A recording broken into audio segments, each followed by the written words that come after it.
மத்திய அரசு எல்லை பாதுகாப்பு படையில் வேலையை அறிவிச்சிருக்காங்க. அதை பற்றி தான் நம்ம இப்போ பார்க்க போகிறோம்.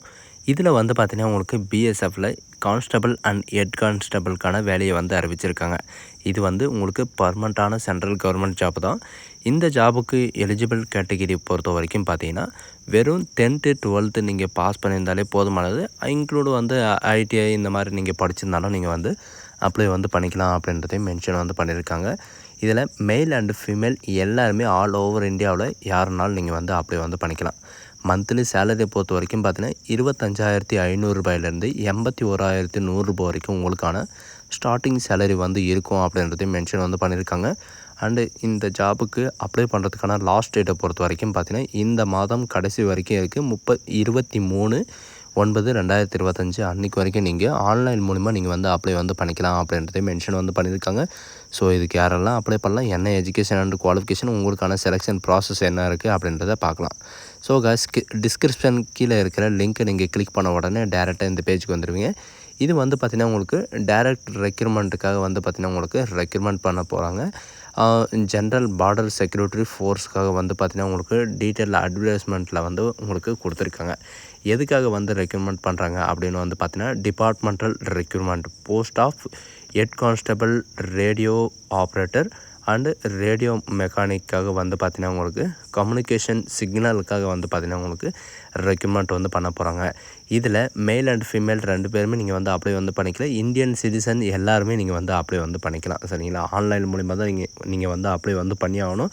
அதுவும் எப்போ இருந்து அப்படின்னு பார்த்தீங்கன்னா 24/8/2025 ஆல்ரெடி ஓப்பன் ஆகிடுச்சு. 23/9/2025 அதாவது 23ஆம் தேதி வரைக்கும், இந்த மாதம் 23ஆம் தேதி வரைக்கும் நீங்கள் அப்ளை பண்ணிக்கலாம். இதில் சேலரியை பொறுத்த வரைக்கும் பார்த்தீங்கன்னா head constable, radio operator and radio மெக்கானிக்கை பொறுத்த வரைக்கும் பார்த்தீங்கன்னா 25,500 ரூபாயிலேருந்து 81,100 ரூபாய் வரைக்கும் உங்களுக்கான பே கமிஷன் இருக்கும் அப்படின்றதையும் மென்ஷன் பண்ணியிருக்காங்க. இதில் டோட்டல் வேக்கன்சி எவ்வளோ இருக்குது அப்படின்னு பார்த்தீங்கன்னா உங்களுக்கு கேட்டகிரி வைஸ் கொடுத்துருக்காங்க. அதாவது ஹெட் கான்ஸ்டபிள், ரேடியோ ஆப்ரேட்டருக்காக பார்த்தீங்கன்னா உங்களுக்கு டோட்டலாக எவ்வளோ வேக்கன்சிஸ் கொடுத்துருக்காங்க அப்படின்றத கேட்டகிரி வைஸ் கொடுத்துருக்காங்க. SC, ST, OBC, PWD category இந்த மாதிரி பார்த்தீங்கன்னா உங்களுக்கு கேட்டகிரி வைஸ் டிஸ்ட்ரிபியூட் பண்ணி உங்களுக்கு ரிசர்வேஷனில் கொடுத்துருக்காங்க. நீங்கள் எந்த கேட்டகிரியில் வரீங்களோ அந்த கேட்டகிரிக்கு தகுந்த மாதிரி செக் பண்ணிக்கோங்க. இப்போ எக்ஸாம்பிள் பார்த்தீங்கன்னா நீங்கள் ரேடியோ ஆப்ரேட்டருக்கு நீங்கள் அப்ளை பண்ணுறீங்க அப்படின்னா நீங்கள் யூஆர் அன்ரிசர்வ்ட் கேட்டகிரியில் வரீங்கன்னா டோட்டலாக பார்த்தீங்கன்னா 276 வேக்கன்சிஸ் கொடுத்துருக்காங்க. அண்ட் இடபிள்யூசி கேட்டகிரியில் வரீங்கன்னா டோட்டலாக 59 வேக்கன்சிஸ் இருக்குது. அண்ட் ஓபிசி கேட்டகிரியில் வரீங்கன்னா 350 வேக்கன்சிஸ் கொடுத்துருக்காங்க. அண்ட் எஸ்சியில் வரீங்கன்னா 127 வேக்கன்சியும், அண்ட் எஸ்டியில் 98 வேக்கன்சி, டோட்டலாக பார்த்தீங்கன்னா 910 வேக்கன்சி ரேடியோ ஆப்ரேட்டருக்கே கொடுத்துருக்காங்க. அண்ட் ரேடியோ மெக்கானிக்கு பார்த்தீங்கன்னா உங்களுக்கு டோட்டலாக 211 வேக்கன்சிஸ் கொடுத்துருக்காங்க. இதுவும் பார்த்தீங்கன்னா உங்களுக்கு இஎஸ்எம்மில் யூஆர், இடபிள்யூஎஸ், ஓபிசி கேட்டகிரி இந்த மாதிரி டிஸ்ட்ரிபியூட் பண்ணி கொடுத்துருக்காங்க. இந்த ஜாபுக்கு எலிஜிபிள் கேட்டகிரி என்னென்ன அப்படின்றத பார்க்கலாம். இதில் எஜுகேஷன் அண்ட் குவாலிஃபிகேஷனை பொறுத்த வரைக்கும் ஹெச்சி அதாவது ரேடியோ மெக்கானிக்கலுக்கும் அண்டு ரேடியோ ஆப்ரேட்டருக்கும் பார்த்தீங்கன்னா நீங்கள் வெறும் 12th பாஸ் பண்ணியிருந்தாலே போதும். இதில் பார்த்தீங்கன்னா ஒன்று இன்டர்மீடியட் நீங்கள் பாஸ் பண்ணியிருந்தாலே அப்ளை பண்ணிக்கலாம். அப்படி இல்லை அப்படின்ற பட்சத்துக்கு நீங்கள் 12th ஸ்டாண்டர்ட் பாஸ் பண்ணியிருந்தாலும் நீங்கள் அப்ளை பண்ணிக்கலாம். அப்படி இல்லை அப்படின்னு பார்த்தீங்கன்னா நீங்கள் 12th அதுக்கு ஈக்குவலாக நீங்கள் ஃபிசிக்ஸு, கெமிஸ்ட்ரி, மேத்தமெட்டிக்ஸ் இந்த மாதிரி நீங்கள் படிச்சிருந்தாலும் அப்ளை பண்ணிக்கலாம். அண்ட் ரெகுலர் ஸ்டூடெண்ட்டில் பார்த்தீங்கன்னா ஃபிசிக்ஸு, கெமிஸ்ட்ரி, மேத்தமெட்டிக்ஸ் சப்ஜெக்டில் இந்த 3 சப்ஜெக்டில் 60% இருந்தாவே போதும், நீங்கள் அப்ளை பண்ணிக்கலாம் அப்படின்றதையும் மென்ஷன் பண்ணியிருக்காங்க. சிலர் பார்த்தீங்கன்னா மெட்ரிகுலேஷன் முடிச்சுட்டு அதுக்கப்புறம் ஐடிஐ படிச்சிருப்பாங்க. அவங்களும் அப்ளை பண்ணிக்கலாம் அப்படின்றது மென்ஷன் பண்ணியிருக்காங்க. அண்ட் ஹெட் கான்ஸ்டபிள், ரேடியோ மெக்கானிக்கலுக்கும் அதே மாதிரி தான். இதில் இன்டர்மீடியட் நீங்கள் பாஸ் பண்ணியிருந்தாலே போதுமானதை நீங்கள் அப்ளை பண்ணுறதுக்கு எலிஜிபிள் தான். அண்ட் 12th ஸ்டாண்டர்ட் நீங்கள் முடிச்சிருந்தாலும் அப்ளை பண்ணிக்கலாம். ஃபிசிக்ஸ், கெமிஸ்ட்ரி, மேத்தமெட்டிக்ஸில் 60% இருந்தாலே போதுமானது.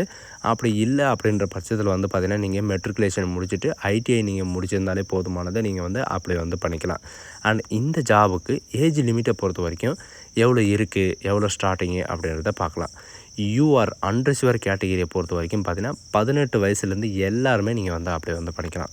18 வயசுலேருந்து 25 வயசு வரைக்கும் அன்ரிசர்வ்ட் கேட்டகிரியை அப்ளை பண்ணிக்கலாம். அண்ட் ஓபிசி கேட்டகிரியை பொறுத்த வரைக்கும் 18 வயசுலேருந்து 28 வயசு வரைக்கும் நீங்கள் வந்து அப்ளை வந்து பண்ணிக்கலாம்.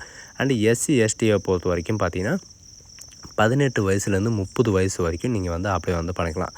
இதில் வந்து பார்த்தீங்கன்னா உங்களுக்கு இது மட்டும் கிடையாது, உங்களுக்கான அப்பர் ரிலாக்ஸேஷனும் வந்து கொடுத்துருக்காங்க. இந்த மாதிரி வந்து பார்த்தீங்கன்னா சென்ட்ரல் கவர்மெண்ட்டில் வந்து 25 வயசுலேருந்து 30 வயசு வரைக்கும் எந்த கவர்மெண்ட் ஜாப்லேயும் வந்து பார்த்தீங்கன்னா இந்தியன் ஆர்மியில் கூட உங்களுக்கு இந்த மாதிரி ஏஜ் லிமிட் வந்து கொடுக்க கிடையாது.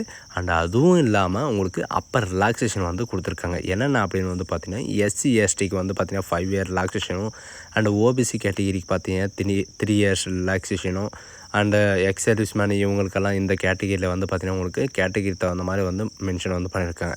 இப்போ எக்ஸாம்பிள் வந்து பார்த்தீங்கன்னா எஸ்சி எஸ்டிக்கு வந்து 30 வயசுன்னா இவங்களுக்கு 5 வயசு இன்க்ளூடு, சரிங்களா, 35 வயசு வரைக்கும் நீங்கள் வந்து அப்ளை வந்து பண்ணிக்கலாம். இந்த ஆப்பர்ச்சுனிட்டி வந்து யாரும் மிஸ் பண்ணாதுங்க.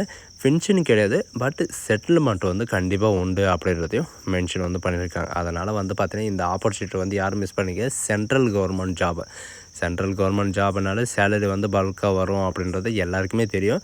இருந்தாலும் இந்த ஆப்பர்ச்சுனிட்டி வந்து யாரும் மிஸ் பண்ணாதீங்க. அதாவது இது கூட வந்து பார்த்திங்கன்னா உங்களுக்கான செலெக்ஷன் ப்ராசஸ் வந்து எப்படி இருக்கும் அப்படின்னு வந்து பார்த்திங்கன்னா உங்களுக்கு பேஸ் 1, பேஸ் 2, பேஸ் 3 இந்த 3 பேஸ் இருக்கும். இதில் ஃபஸ்ட் பேஸ் வந்து பார்த்திங்கன்னா பிஎஸ்டி டெஸ்ட்டு, பிஇடி டெஸ்ட்டு வந்து இருக்கும். பிசிக்கல் எஃபென்சிஸ் டெஸ்ட்டு ஃபஸ்ட்டு வந்து பார்த்திங்கன்னா உங்களுக்கு இருக்கும். செகண்ட் வந்து பார்த்திங்கன்னா உங்களுக்கான ரிட்டன் எக்ஸாம், அதாவது கம்ப்யூட்டர் பேஸ்டு டெஸ்ட்டு வந்து இருக்கும். தேர்டு வந்து பார்த்திங்கன்னா உங்களுக்கான document verification and medical examination வந்து இருக்கும், சரிங்களா. இதில் ஃபஸ்ட் பேஸில் வந்து என்னென்ன இருக்கும் அப்படின்றத வந்து பார்க்கலாம். ஃபஸ்ட் பேஸில் வந்து உங்களுக்கு எவ்வளோ ரன்னிங் இருக்கும், எவ்வளோ ஃபிசிக்கல் ஃபிட்னஸ்ஸு, எவ்வளோ டெஸ்ட்டு இருக்கும் அப்படின்ற எல்லா டீட்டெயில்ஸும் வந்து பார்த்திங்கன்னா இந்த நோட்டிஃபிகேஷன்லேயே வந்து கொடுத்துருக்காங்க. இதுலேயே வந்து நீங்கள் செக் பண்ணி வந்து பார்த்துக்கலாம். இது என்ன அப்படின்ற ஃபுல் டீட்டெயில்ஸ் வந்து பார்த்திங்கன்னா நம்ம நெக்ஸ்ட் பேப்பரில் வந்து பார்க்கலாம். இதில் செகண்ட் பேஸில் நான் உங்களுக்கு முன்னாடி சொன்ன மாதிரி தான் கம்ப்யூட்டர் பேஸ்டு டெஸ்ட் வந்து எலிஜிபிள் கேட்டகிரி வந்து பார்த்திங்கன்னா நீங்கள் வந்து கம்ப்யூட்டர் பேஸ்டு டெஸ்ட் வந்து எழுதுறதுக்கு நீங்கள் போகலாம். அதில் வந்து பார்த்திங்கன்னா அதாவது லாங்குவேஜை பொறுத்த வரைக்கும் பார்த்திங்கன்னா பேப்பர் எந்த மாதிரி வரும் அப்படின்னு வந்து பார்த்திங்கன்னா உங்களுக்கு இங்கிலீஷ் அண்ட் ஹிந்தி வந்து பார்த்திங்கன்னா உங்களுக்கு 2 லாங்குவேஜில் வந்து வரும். அதில் தகுந்த மாதிரி நீங்கள் வந்து எந்த லாங்குவேஜ் உங்களுக்கு தெரியுமோ அந்த லாங்குவேஜில் வந்து நீங்கள் வந்து எக்ஸாம் வந்து எழுதிக்கலாம், சரிங்களா. அதுக்கப்புறம் வந்து பார்த்திங்கன்னா உங்களுக்கான ரேடியோ ஆப்ரேட்டருக்கும் அண்ட் ரேடியோ மெக்கானிக்கலுக்கும் வந்து பார்த்திங்கன்னா உங்களுக்கு ரிசல்ட் வந்து அனௌன்ஸ் பண்ணிடுவாங்க. அந்த ரிசல்ட் வந்து பார்த்திங்கன்னா உங்களுக்கான டோட்டல் மார்க் வந்து 200 மார்க் வந்து இருக்கும். அது கூட வந்து பார்த்திங்கன்னா உங்களுக்கு ப்ளஸ் வந்து ஃபிசிக்கல் டெஸ்ட் இது இந்த மாதிரி வந்து பார்த்திங்கன்னா ஒரு 50 மார்க்கு, டோட்டலாக 250 மார்க் உங்களுக்கான எக்ஸாமினேஷன் வந்து இருக்கும். அதில் வந்து எவ்வளோ இடத்த நீங்கள் வந்து பாஸ் ஆகலாம் அப்படின்ற ரிசர்வேஷனில் வந்து பார்த்திங்கன்னா உங்களுக்கு கொடுத்துருக்காங்க. SC ST OBC PWD category இந்த மாதிரி வந்து பார்த்திங்கன்னா உங்களுக்கு ரிலாக்ஸேஷனும் வந்து கொடுத்துருக்காங்க. இப்போ உங்களுக்கான செலெக்ஷன் ப்ராசஸ் என்ன, எப்படி இருக்கும் அப்படின்ற ஃபுல் டீட்டெயில்ஸை வந்து பார்த்திங்கன்னா நம்ம இப்போ வந்து பார்க்கலாம், சரிங்களா. நீங்கள் கீழே லாஸ்ட் பேஜில் வந்து என்னென்னா போதும் உங்களுக்கான ஃபிசிக்கல் எஃபென்சஸ் டெஸ்ட்டை வந்து எப்படி இருக்கும் அப்படின்றத பார்க்கலாம். ஃபிசிக்கல் ஸ்டாண்டர்ட் டெஸ்ட்டை பொறுத்த வரைக்கும் பார்த்திங்கன்னா மேல் அண்ட் ஃபீமேல் இந்த 2 பேருக்கு வந்து பார்த்திங்கன்னா உங்களுக்கு தனித்தனியாக தான் இருக்கும். அண்ட் மேல் கேட்டகிரிக்கு வந்து பார்த்திங்கன்னா 168 சென்டிமீட்டர் ஹைட் இருந்தாவே போதுமானது. ஃபீமேலுக்கு வந்து பார்த்திங்கன்னா 157 ஹைட்டு சென்டிமீட்டர் இருந்தாலே போதுமானது. நீங்கள் வந்து அப்ளை வந்து பண்ணிக்கலாம் அப்படின்றதையும் மென்ஷன் வந்து பண்ணியிருக்காங்க. செஸ்ட்டு வந்து பார்த்திங்கன்னா உங்களுக்கு 80 எபோவ் வந்து இருக்கணும் அப்படின்றதையும் மென்ஷன் வந்து பண்ணியிருக்காங்க. ஃபீமேலை பொறுத்த வரைக்கும் வந்து பார்த்திங்கன்னா நாட் அப்ளிகேபிள், அவங்களுக்கு தகுந்த மாதிரி தான் வந்து பார்த்திங்கன்னா அவங்க வந்து எடுப்பாங்க. நெக்ஸ்ட்டு வந்து பார்த்திங்கன்னா உங்களுக்கு ரன்னிங் ப்ராக்டிஸ் வந்து எப்படி இருக்கும் அப்படின்றத பார்க்கலாம். ரன்னிங் ப்ராக்டிஸை பொறுத்த வரைக்கும் பார்த்திங்கன்னா 1.6 கிலோமீட்டர் மேல் கேண்டிடேட்டுக்கு மட்டும் எவ்வளோ டைம் வந்து நீங்கள் வந்து ரன்னிங் வந்து இருக்கணும் மேல் கேண்டிடேட்டு அப்படின்னு வந்து பார்த்திங்கன்னா மேல் கேண்டிடேட்டை பொறுத்த வரைக்கும் 6.5 மினிட்ஸ் வரைக்கும் உங்களுக்கான டைம் வந்து இருக்குது. ஃபீமேல் கேண்டிடேட்டுக்கு வந்து எப்படி இருக்கும் அப்படின்னு வந்து பார்த்திங்கன்னா நீங்கள் வந்து 800 மீட்டர் தான் நீங்கள் வந்து ரன்னிங்கு வந்து ஓடுற மாதிரி தான் இருக்கும். 800 மீட்டர் வந்து பார்த்திங்கன்னா உங்களுக்கு 400 மீட்டர் வந்து 8 மினிட்ஸ் வரைக்கும் உங்களுக்கான டைம் வந்து இருக்கும். அதில் இருக்கிற மாதிரி நீங்கள் வந்து ப்ராக்டிக்ஸ் வந்து பண்ணிக்கலாம். எப்படி அப்படின்றத பார்க்கலாம். மெத்தட் ஆஃப் செலெக்ஷன் டெஸ்ட், சரிங்களா. பேஸ் 1 பிஇடி பிஎஸ்டி டெஸ்ட்டு வந்து பார்த்திங்கன்னா நான் உங்களுக்கு முன்னாடி சொன்ன மாதிரி தான் ஹைட்டு செஸ்ட்டு வெயிட்டு இது எல்லாமே செக் பண்ணிட்டு அதுக்கப்புறம் ஃபிசிக்கல் எஃபென்ஸ் டெஸ்ட்டில் வந்து உங்களுக்கு ரன்னிங் பிஇடி டெஸ்ட் வந்து இருக்கும். மேல் கேண்டிடேட் வந்து 1.6 கிலோமீட்டர் ரேசஸ் வந்து 6.5 மினிட்ஸ் வரைக்கும் உங்களுக்கான இருக்கும். ஃபீமேல் கேண்டிடேட்டுக்கு வந்து பார்த்தீங்கன்னா 800 மீட்டர் ரேஸ் வந்து இருக்கும். அவங்களுக்கு வந்து பார்த்தீங்கன்னா 4 மினிட்ஸ் தான் வந்து கொடுத்துருக்காங்க. 800 மீட்டர் வந்து பார்த்தீங்கன்னா 4 மினிட்ஸில் வந்து நீங்கள் வந்து கிராஸ் பண்ணிக்கலாம். அதுக்கப்புறம் வந்து பார்த்தீங்கன்னா லாங் ஜம்ப் இருக்கும், இந்த ஹை ஜம்ப் இருக்கும். இதெல்லாம் வந்து பார்த்தீங்கன்னா உங்களுக்கு நார்மலாக தான் வந்து டெஸ்ட் வைப்பாங்க. இதிலெல்லாம் யாரும் ஃபெயிலெல்லாம் பண்ணுறது கிடையாது. ஒன்லி உங்களுக்கு வந்து பார்த்தீங்கன்னா இந்த 1.6 கிலோமீட்டர் அண்ட் 800 மீட்ரு இது மட்டும் தான் உங்களுக்கு வந்து கோலாக வந்து இருக்கணும். இந்த லாங் ஜம்ப், ஹை ஜம்ப் இதெல்லாம் வந்து பார்த்திங்கன்னா உங்களுக்கு நார்மலான ஒரு இது தான். சரிங்களா? இது வந்து பார்த்திங்கன்னா நீங்கள் விளையாட்டுத்தனமாக இது பண்ணுறீங்க இல்லையா, அதே மாதிரி தான். சரிங்களா? இது அதிகமாக எஃப்என்ஸ் எல்லாம் ஒன்றும் கிடையாது. நீங்கள் வந்து நார்மலாகவே பார்ட்டிசிபேட் பண்ணவே போதும். அண்ட் செகண்ட் பேஸில் வந்து உங்களுக்கான கம்ப்யூட்டர் பேஸ்டு டெஸ்ட் வந்து இருக்கும். இதில் வந்து எவ்வளோ மார்க்கு அப்படின்றத பார்க்கலாம். ஃபிசிக்ஸில் வந்து 40 மார்க்கும், மேத்தமெட்டிக்ஸில் வந்து 20 மார்க்கும், கெமிஸ்ட்ரியில் வந்து 20 மார்க்கும், அண்ட் இங்கிலீஷ் அண்ட் ஜிகேல வந்து 20 கொஷினும் வந்து இருக்கும். டோட்டலாக 100 கொஷினு. ஒவ்வொரு கொஷினுக்கும் வந்து பார்த்திங்கன்னா 2 மார்க் இருக்கும். அண்ட் இதில் வந்து பார்த்திங்கன்னா எது டிஃபெண்ட் பண்ணியிருக்கோம் அப்படின்னு வந்து பார்த்திங்கன்னா 10th 12th இந்த மாதிரி இந்த சப்ஜெக்டை பொறுத்து தான் உங்களுக்கு வந்து இருக்கும். இதில் நெகட்டிவ் மார்க் வந்து இருக்கா அப்படின்னு வந்து கேட்டிங்கன்னா நெகட்டிவ் மார்க் கண்டிப்பாக வந்து இருக்குது. ஒவ்வொரு கொஷின் ராங் ஆன்சருக்கும் வந்து பார்த்திங்கன்னா 0.25 மார்க்ஸ் வந்து கட் ஆகும். அதாவது 4 கொஷின் வந்து நீங்கள் தப்பு வந்து டிக் பண்ணிங்க அப்படின்னா உங்களுக்கு 1 மார்க் வந்து உங்களுக்கு மைனஸ் ஆகும் அப்படின்றது மென்ஷன் வந்து பண்ணியிருக்காங்க. குவாலிஃபையான மார்க் வந்து கம்ப்யூட்டர் பேஸ்டு டெஸ்ட்டில் வந்து பார்த்திங்கன்னா ஓபிசி கேட்டகிரி, ஜென்ரல் கேட்டகிரி இதிலெல்லாம் வந்து பார்த்திங்கன்னா 38% வரைக்கும் நீங்கள் எடுத்தாவே போதுமானது. இந்த மாதிரி கேட்டகிரி வைஸ் வந்து கொடுத்துருக்காங்க. நீங்கள் வந்து செக் பண்ணி வந்து பார்த்துக்கோங்க. நெக்ஸ்ட்டு தேர்ட் பேஸில் வந்து உங்களுக்கான டாக்குமெண்ட் வெரிஃபிகேஷன் வந்து இருக்கும். டாக்குமெண்ட் வெரிஃபிகேஷன் வந்து பார்த்திங்கன்னா உங்களுடைய admit card with passport size ஃபோட்டோவோடு உங்கள்கிட்ட இருக்கணும். அண்டு எஜுகேஷன் அண்டு குவாலிஃபிகேஷனை பொறுத்த வரைக்கும் நீங்கள் எந்த எஜுகேஷனை வச்சு நீங்கள் அப்ளை பண்ணுறீங்களோ அந்த எஜுகேஷனோட ஒரிஜினல் சர்டிஃபிகேட் அண்ட் உங்களுடைய டேட் ஆஃப் பர்த், அதாவது பர்த் சர்டிஃபிகேட்டுக்காக வந்து பார்த்திங்கன்னா உங்களுக்கு என்னென்ன ப்ரூஃப் இருக்கோ அத்தனை ப்ரூஃபும் நீங்கள் வந்து இது பண்ணுற மாதிரி இருக்கும். உங்களுடைய கேஸ்ட் சர்டிஃபிகேட், உங்களுடைய religion certificate and unmarried certificate இந்த மாதிரி வந்து பார்த்திங்கன்னா உங்களுடைய ஒரிஜினல் சர்டிஃபிகேட் எல்லாமே நீங்கள் வந்து பார்த்திங்கன்னா டாக்குமெண்ட் வெரிஃபிகேஷனுக்கு எடுத்துகிட்டு வர்ற மாதிரி இருக்கும். அண்டு இதில் வந்து பார்த்திங்கன்னா உங்களுக்கு 2 செட்டு வந்து ஜெராக்ஸ் வந்து எடுத்துகிட்டு வர்ற மாதிரி இருக்கும் அப்படின்றது மென்ஷன் வந்து பண்ணியிருக்காங்க.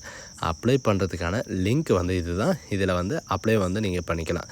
அப்ளையில் வந்து உங்களுக்கு 5 ஸ்டேஜ் வந்து கலக்கிற மாதிரி இருக்கும். ஃபஸ்ட்டு வந்து பார்த்திங்கன்னா உங்களுக்கு பேசிக்கான இன்ஃபர்மேஷன், செகண்ட் வந்து பார்த்திங்கன்னா உங்களுக்கான அட்ரஸ், தேர்டு வந்து பார்த்திங்கன்னா உங்களுடைய டாக்குமெண்ட்டை வந்து அப்லோட் பண்ணுற மாதிரி இருக்கும். ஃபோர்த்தில் வந்து பார்த்திங்கன்னா உங்களுடைய டாக்குமெண்ட்டை வந்து ப்ரிவ்யூ வந்து செக் பண்ணுற மாதிரி இருக்கும். ஃபிஃப்த்தில் வந்து பார்த்திங்கன்னா நீங்கள் வந்து அப்ளிகேஷன் வந்து சப்மிட் பண்ணுற மாதிரி இருக்கும். இப்படி தான் நீங்கள் வந்து அப்ளிகேஷன் வந்து சப்மிட் வந்து பண்ணி ஆகணும். ஸோ கைஸ், இப்போ இந்த இதில் வந்து ஏதாவது டவுட் இருக்குன்னா கண்டிப்பாக வந்து கமெண்ட் செக்ஷனில் வந்து கமெண்ட் பண்ணுங்கள். டைம் இருந்தால் கண்டிப்பாக வந்து உங்களுக்கு ரிப்ளை வந்து பண்ணுறேன். ஸோ கைஸ், இந்த வீடியோ உங்களுக்கு பிடிச்சிருந்தா உங்கள் ஃப்ரெண்ட்ஸ் அண்ட் ஃபேமிலிக்கு கண்டிப்பாக ஷேர் பண்ணுங்கள். பார்டர் செக்யூரிட்டி ஃபோர்ஸ் வந்தால் சொல்லுங்கள் அப்படின்னு நிறைய பேர் சொல்லியிருந்தீங்க. So guys, thank you.